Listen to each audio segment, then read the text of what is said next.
everyone, welcome back. Not getting Cleo notifications for bill reminders, budget alerts, or advanced repayment due dates?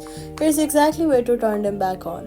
Go to iPhone settings and then scroll down through your installed app list until you find Cleo, and then tap on it after you find it, and then tap notifications and make sure that allow notifications is toggled on. If it's gray, tap on it to turn it green. Check the alert style underneath as well and make sure it's set to banners or alerts, not none, since a none settings technically allows notification but nothing ever shows on your screen.